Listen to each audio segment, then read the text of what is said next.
예, 오늘은 성도가 있어야 할 자리라는 제목으로 우리가 말씀의 은혜를 함께 나누길 원합니다.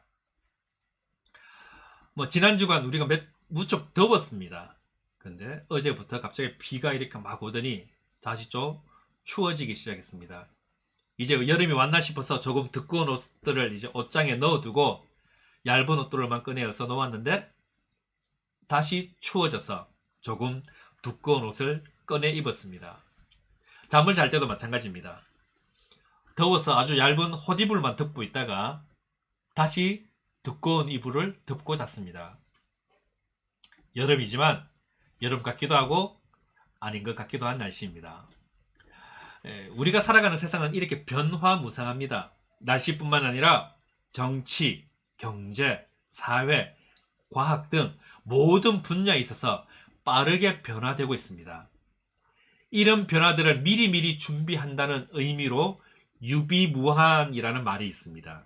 이 유비무환의 뜻은 지금은 필요 없는 것처럼 보이지만 훗날을 위해 물품이나 일을 준비해 두는 것을 말합니다.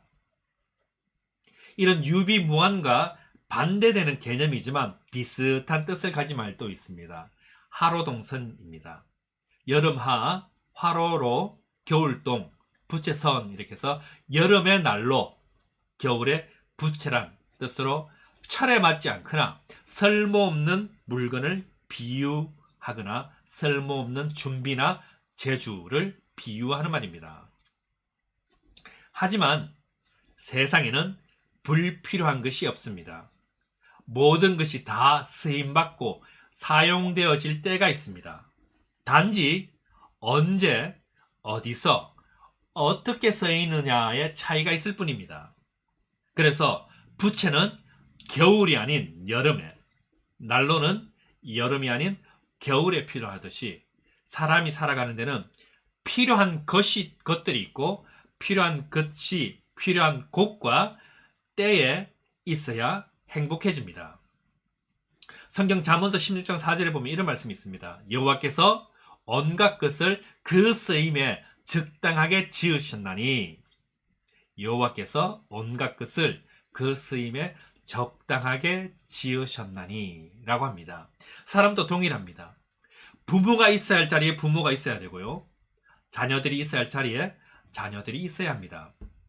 목사가 있어야 할 자리에 목사가 있어야 하고 성도가 있어야 할 자리에 성도가 있어야 합니다. 그래야 행복해질 수 있습니다. 모든 것이 있어야 할 곳에 있어야 합니다. 그래야 가치가 있습니다.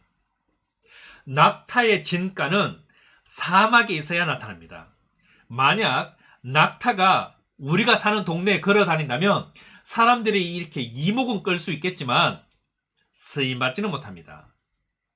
하나님이 만드신 모든 것은 있어야 할 곳과 있어야 할 때가 있습니다.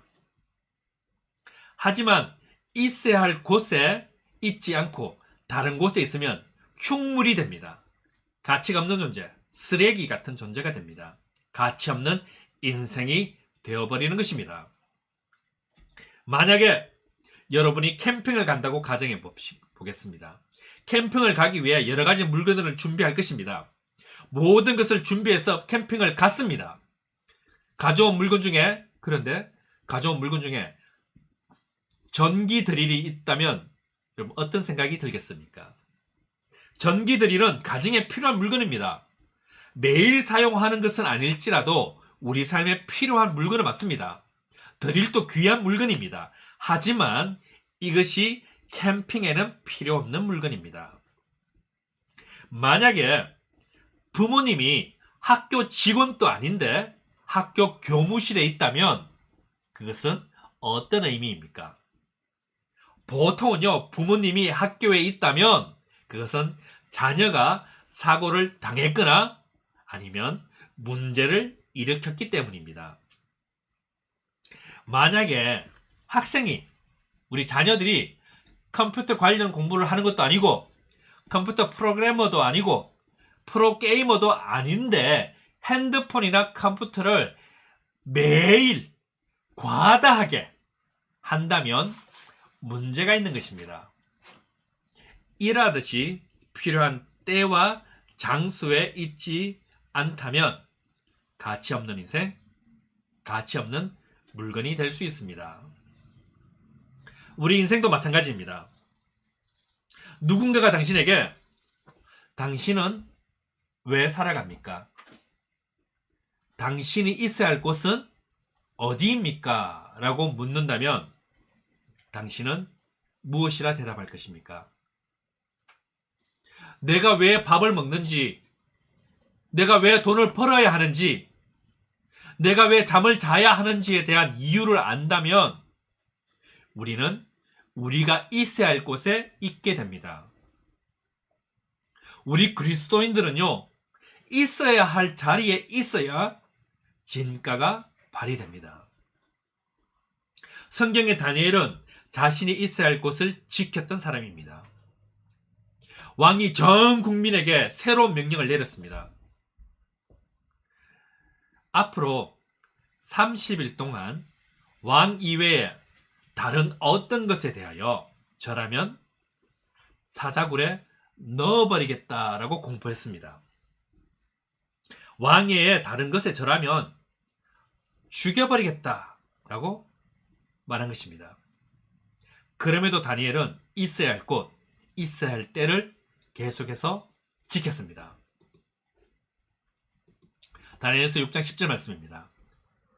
다니엘이 이 조서에 왕의 도장에 찍힌 것을 알고도 자기 집에 돌아가서는 윗방에 올라가 예루살렘으로 향한 창문을 열고 전에 하던 대로 하루 3번씩 무릎을 꿇고 기도하며 그의 하나님께 감사하였더라. 아멘. 다니엘은 자기 자리를 지켰습니다. 결국 다니엘은 왕의 명령을 따르지 않았다는 죄목으로 사자굴에 던져졌습니다. 놀라운 것은요, 하나님은 다니엘을 구하셨다는 것입니다. 사자로부터 어떤 해도 받지 아니하였다는 것입니다. 우리 크리스찬들의, 우리 그리스도인들의 진가는 언제 발휘됩니까? 우리가 그리스도인답게, 하나님 자녀답게 살아가면 하나님은 능력을 주십니다. 그런데 사람들은 이것을 모르고 하나님을 배신합니다. 그리스도인들의 능력은 자기 자리를 지킬 때 나타납니다. 그리스도인들이 있어야 할 곳에 없으면 위기가 찾아오게 됩니다. 성경의 아브라함을 생각해 보십시오. 하나님이 지시한 땅에서 살다가 그곳에 가뭄이 왔습니다. 그래서 그는 이집트로 가버렸습니다. 이집트 왕이 아브라함의 부인을 보니 너무 예뻤던지 왕이 아브라함에게 물었습니다. 저 여인은 누구인가? 저 여인은 너와 무슨 관계이냐? 아브라함은 다른 나라에 와서 자기가 죽을까봐 내 여동생입니다 라고 했습니다. 그랬더니 이집트 왕이 이 여인을 데려가 버렸습니다. 하지만 하나님께서 탈출시켜 주셨습니다. 그리스도인은 있어야 할 곳에 없으면 위기가 찾아옵니다. 많은 사람들이 한국 교회의 위기와 유럽 교회의 위기를 말하고 있습니다. 왜 위기가 왔다고 생각하십니까? 많은 원인과 문제들이 있겠지만 목회자가 자기 자리를 못 지켰기 때문이고 성도들이 자기 자리를 못 찾았기 때문입니다. 우리 그리스도인들이 있어야 할 자리에 있지 않다면 어떻게 되겠습니까? 성도의 자리에 앉는 것이 아니라 죄의 자리에 앉게 됩니다. 이것은 곧 하나님의 능력이 사라진다는 것과 같은 것입니다. 오늘 본문 12절 말씀을 볼 수 있길 바랍니다. 포도나무가 시들었고 무화과 나무가 말랐으며 석류나무와 대추나무와 사과나무와 밭의 모든 나무가 다 시들었으니 이러므로 사람의 즐거움이 말랐도다. 이러므로 사람 내 즐거움이 말랐다라고 합니다. 즐거움이 마른 이유가 무엇입니까? 포도나무가 시들었고 무화과나무가 말랐고 석류나무와 대추나무와 사과나무와 밭의 모든 나무가 다 시들었기 때문이다라고 합니다. 이스라엘 사람들에게 있어서 이 즐거움의 상징이 사라졌습니다. 없어졌다고 합니다. 지금 이 말씀은 하나님께서 요엘을 통해서 이스라엘에게 하신 말씀으로서 하나님께서 이스라엘 사람들에게 너 망했어, 너 저주받았어 라고 말하고 있는 것입니다.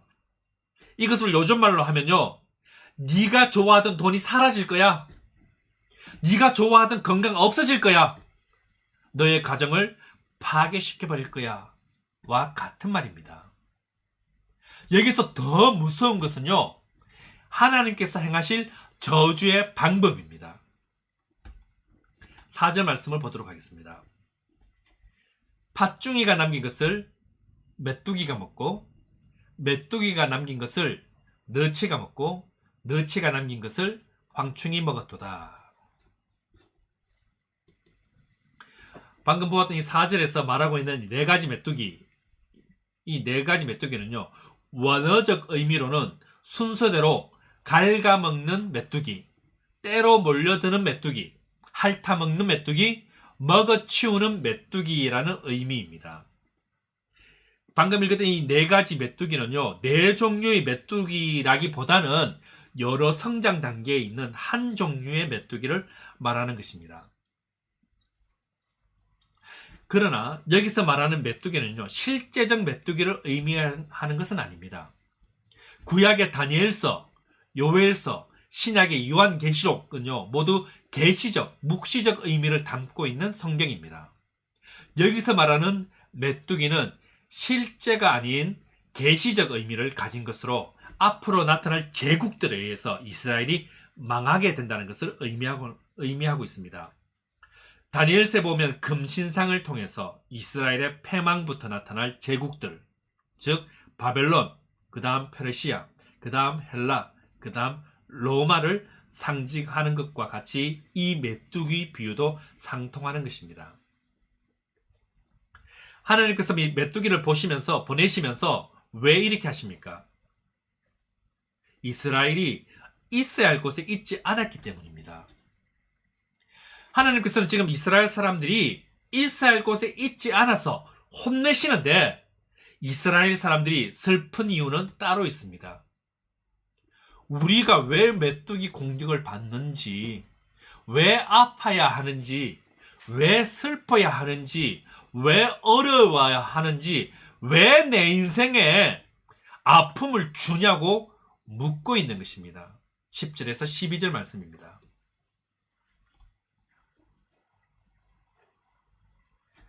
밭이 황무하고 토지가 마르니 곡식이 떨어지며 새 포도주가 말랐고 기름이 다하였도다. 농부들아, 너희는 부끄러워할지어다. 포도원을 가꾸는 자들아, 곡할지어다. 이는 밀과 보리 때문이라. 밭의 소산이 다 없어졌음이로다.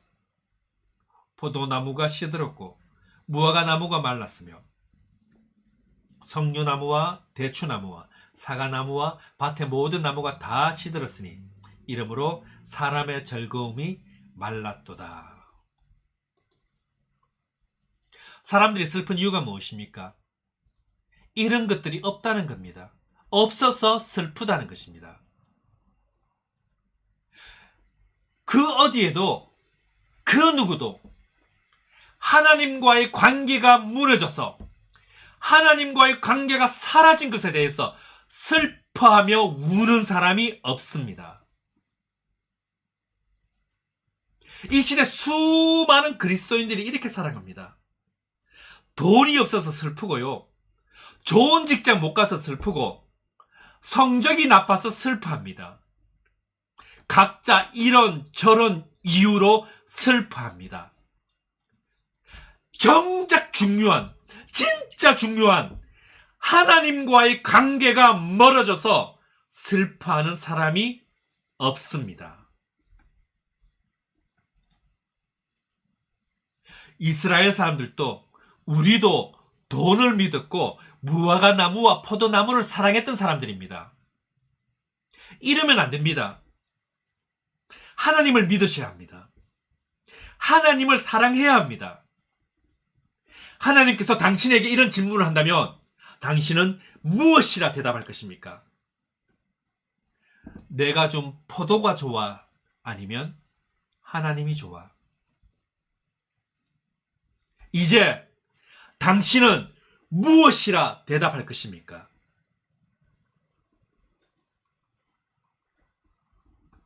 사실 우리는 하나님이 주시는 축복에만 취해 있습니다. 하나님보다 하나님이 주실 축복을 더 좋아합니다. 하나님보다 하나님이 주실 돈을 더 좋아하고 하나님보다 하나님이 주실 건강을 더 좋아합니다. 지금 이 순간 우리가 있어야 할 자리는 어디입니까? 하나님은요, 나에게 포도가 필요함을 아십니다. 하나님은 당신에게 돈이 필요하고 지혜가 필요하고 건강이 필요하고 이것저것 필요한 것이 있음을 알고 계십니다. 마태복음 6장 30절에서 33절에 이렇게 말합니다. 오늘 있다가 내일 아궁이에 던져지는 들풀도 하나님이 이렇게 입으시거든 하물며 너희일까 보냐 믿음이 작은 자들아. 그러므로 염려하여 이르기를 무엇을 먹을까? 무엇을 마실까? 무엇을 입을까 하지 말라. 이는 다 이방인들이 구하는 것이라. 너희 하늘 아버지께서 이 모든 것이 너희에게 있어야 할 줄을 아시느니라. 그런즉 너희는 먼저 그의 나라와 그의 의를 구하라. 그리하면 이 모든 것을 너희에게 더하시리라. 아멘. 여러분에게는 무엇이 중요하십니까? 이 모든 것이 중요합니까? 아니면 하나님이 중요하십니까? 이 모든 것을 누가 당신에게 주는 것인가를 묻고 있는 것입니다. 그런데 우리는 하나님보다 이 모든 것이 더 중요하다고 말합니다. 지금 오신 거 잠시 따라 합시다. 기대 말고 기도하자. 기대 말고 기도하자.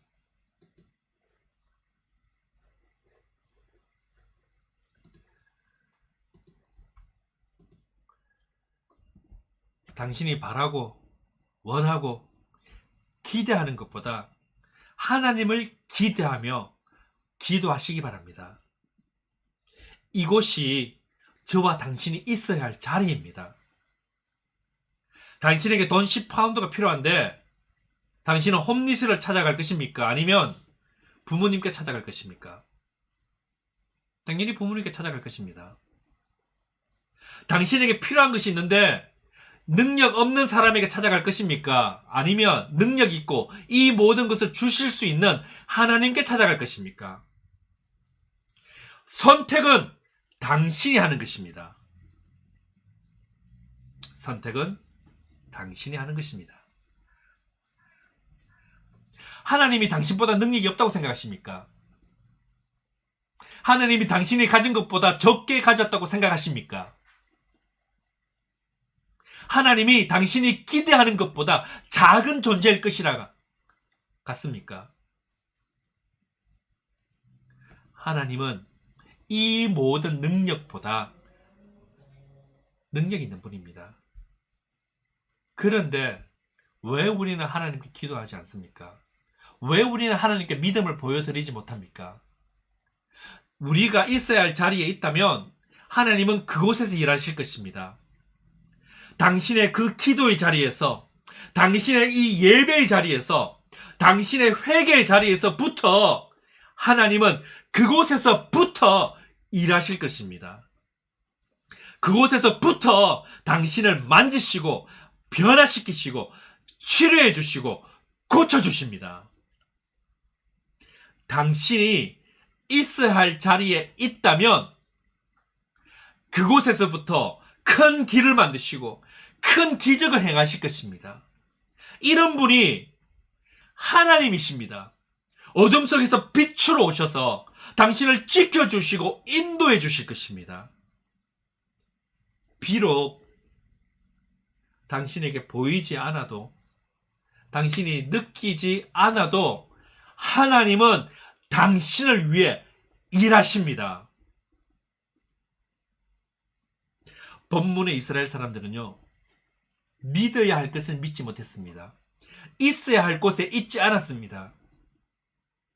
이스라엘 사람들이 슬퍼했던 이유 중에 하나님이 없음으로 슬퍼한 사람은 없었습니다. 본문 9절과 13절 말씀을 보도록 하겠습니다.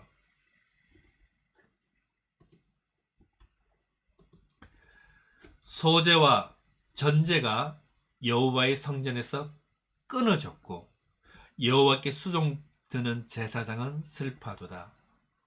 제사장들아, 너희는 굵은 배로 동이고 슬피 울지어다. 제단에 수종 드는 자들아, 너희는 울지어다. 내 하나님께 수종 드는 자들아, 너희는 와서 굵은 베옷을 입고 밤이 새도록 누울지어다. 이는 소제와 전제를 너희 하나님의 성전에 드리지 못함이로다.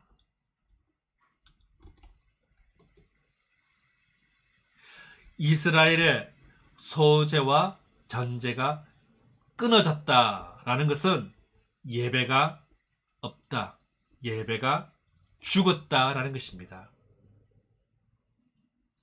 왜 메뚜기가 오고 왜 고통과 아픔이 왔습니까? 성도가 있어야 할 곳에 있지 않고 드려야 할 것을 드리지 않았기 때문입니다. 그리스도인들은 예배의 자리에 있어야 하는데 이스라엘이 예배의 자리에 없으니까 죽은 것입니다. 예배의 자리라는 것은 포도나무를 풍성하게 만드는 능력입니다. 이 예배의 자리는 무화과 나무를 풍성하게 만드는 능력이 있습니다. 성도는 예배 드리는 사람이기에 하나님은 예배자에게 예배 때에 능력을 베풀어 주십니다. 여러분을 축복합니다. 당신은 예배의 사람입니다. 당신이 당신의 능력으로 세상과 맞짱 뜰 때 이기고 승리하는 것이 아니라 예배 드릴 때, 바로 이때 당신에게 능력이 생길 줄 믿습니다. 바로 이때에 예배 드리는 이 시간에 당신에게 축복이 떨어질 줄 믿습니다. 이것이 하나님의 백성의 힘입니다. 이것이 교회의 능력입니다. 이 예배의 자리에 당신뿐만 아니라 당신의 전도를 기다리는 분들을 인도할 수 있길 바랍니다. 예배에 오지 않고 예배를 포기했다는 것은 다른 것을 선택했다는 것이고, 다른 것이 예배보다 하나님보다 가치 있다는 말과 같은 것입니다. 여러분은 예배를 위해서 무엇을 포기할 수 있습니까? 내가 예배를 선택했다는 것은 하나님을 선택했다는 것입니다. 이 모든 것보다 하나님을 선택했다는 믿음의 증거가 됩니다. 예배를 선택하시기 바랍니다. 많은 사람들이 돈 벌어 생활이 안정되면 예배 드리겠다고 합니다. 몸이 건강해지면 교회에 가겠다고 합니다. 나에게 복을 먼저 주면 교회에 나가겠다고 합니다. 학생들은 시험이 끝나면 대학에 들어가면, 취업하면 하나님께 예배 드리겠다고 합니다. 스스로 속이지 마시기 바랍니다. 먹고 살 만큼 돈 벌어도 안 나옵니다. 건강해지면 운동해야 해서 안 나옵니다. 시험 끝나고 대학 들어가고 취업해도 안 나옵니다. 돈 잘 벌고 모든 것이 잘 될 때 하나님께 나와서 예배 드리겠다는 것은 공허한 말입니다. 지금 10파운드에서 1파운드를 하나님께 드리지 않는 사람이 나중에 돈 잘 벌어가지고 10,000파운드 벌면 하나님께 1,000파운드 드릴 수 있겠습니까? 바쁜 가운데 하나님께 예배 드리러 나갈 시간이 없는데 모든 일이 잘 되어서 더 바빠지면 하나님께 예배 드리러 나올 시간을 낼 수 있습니까? 지금 안 되는데 나중에 갑자기 잘 될 수 없습니다. 지금 잘해야 나중도 잘합니다. 예배하는 인생이 망하는 줄 압니다. 다른 사람은 이때 공부하고, 다른 사람은 이때 돈 벌고, 다른 사람은 이때 자기 개발하는데 예배 드리기 위해 준비하는 모든 시간만큼 다른 사람들에 비해서 뒤처지는 줄 압니다. 아닙니다. 하나님의 말씀을 보십시오. 예배하는 인생이 성공하는 인생입니다. 예배하는 인생이 하나님의 축복의 자리에 앉는 것입니다. 왜요? 하나님이 우리의 소망이기 때문입니다. 하나님이 우리의 능력이시기 때문입니다. 하나님이 당신의 길을 만드시기 때문입니다. 아멘. 말씀을 맺겠습니다. 오늘 본문에서 이스라엘 사람들이 소제와 전제의 예배를 드리지 못하는 이유가 하나님 때문이라고 합니다. 하나님 당신이 무화과 나무와 포도나무를 마르게 했기 때문이라고 말하고 있습니다. 예배 드리지 못하는 이유를 하나님께 돌려버리는 것입니다. 오늘날 우리가 예배 드리지 못하는 이유는 목사답지 않은 목사가 강단을 있기 때문이고, 성도 같지 않은 사람 때문에 같이 예배 못 드리는 거고, 설교답지 않은 설교로 강단에서 설교하니 마음에 들지 않아서 예배 드리지 못한다고 말하는 것과 같은 것입니다. 이런저런 이유로 예배 드리지 못하겠다는 것입니다.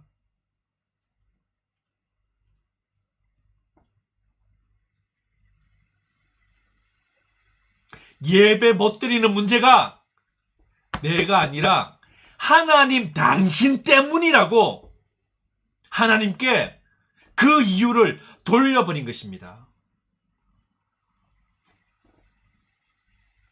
하나님은 진정한 예배를 기대하시기에 때로는 하나님의 축복을 마르게 해서라도 예배드리게 하며, 우리 눈에 좋게 보이는 모든 것을 막고서라도 하나님께 집중하도록 훈련시키시며 예배자로 세워가십니다.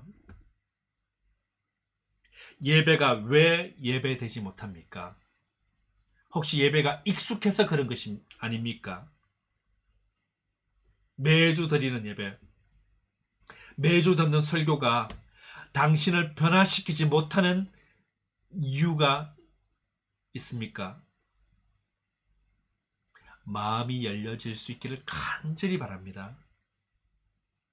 성경의 진리의 말씀이 당신의 마음에 심겨지기를 간절히 바랍니다.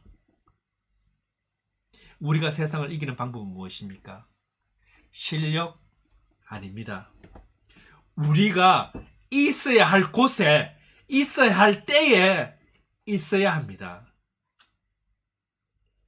예배가 세상을 이기는 유일한 방법인 줄 믿습니다. 우리는 있어야 할 자리에 있어야 살아갈 수 있는 존재입니다. 기도드리겠습니다.